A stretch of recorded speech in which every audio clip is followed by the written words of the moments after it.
Alzheimer's disease, the huge impact that it has on patients, and of course on their families. And that is a huge area. We've been involved in Alzheimer's research within Pfizer for over 35 years. We still don't have anything that we nor anyone else has anything that actually impacts the underlying neurodegenerative process. Today, all there are cognition enhancing drugs, one of them which is a drug that we market.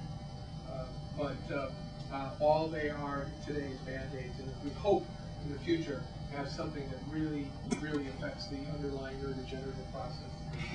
We'll have to continue to invest in, and the world will have to continue to invest. I think we will, because people recognize that that's an issue.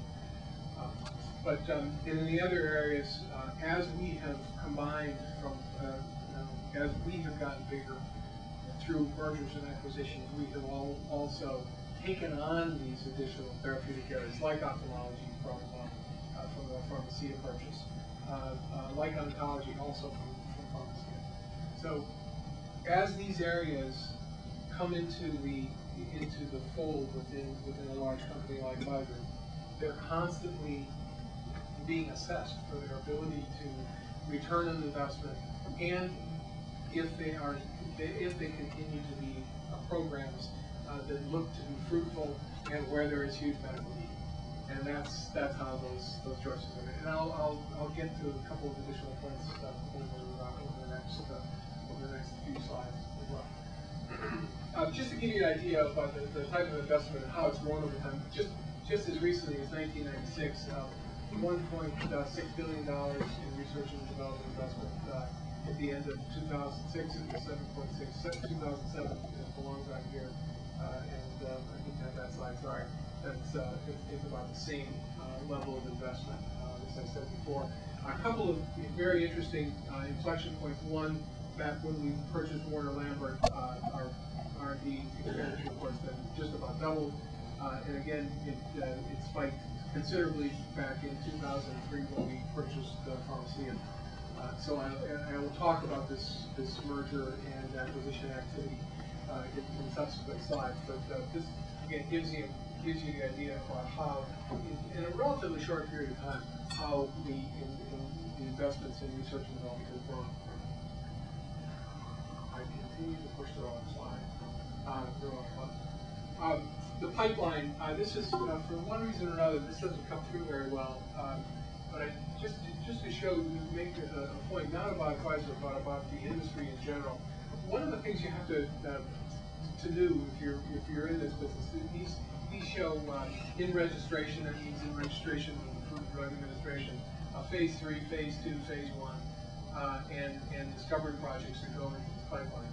And the point is that over hundreds of projects, 300-400 projects in a company of our size, are ongoing at any one time. At the end of the day, if you have a couple of programs that are in registration with the Food and Drug Administration, this is a big thing. This is good. I mean, that's the kind of yield that we get, because the problem in the industry is that most of the things that we do fail. They just don't pan out. And this is the crux of the problem. This is what drives the cost of doing research and development, is that most of the things that we do fail. And it's not because they're not, the scientists who are doing this are not smart. It's not because we don't want to succeed. It's simply because the things that we do, the medical advances that we're all hoping for, come much more slowly than we would hope. And to fuel all of this research, you need these successes coming out of the other end of the pipeline. Again, this is something we'll spend a fair amount more time on. I won't dwell on this particular issue, except to say that that by the time we have candidates that are candidate medicines to go first in the human beings, we have a dropout rate of about 1 in 10 from that stage. So when you think you're ready to go into a human being, and you do go into your first in human studies, you have about a 1 in 10 chance. This is an industry average, whether it's biotech or pharmaceuticals. This is sort of at the end of the day, this is what you can expect, from 1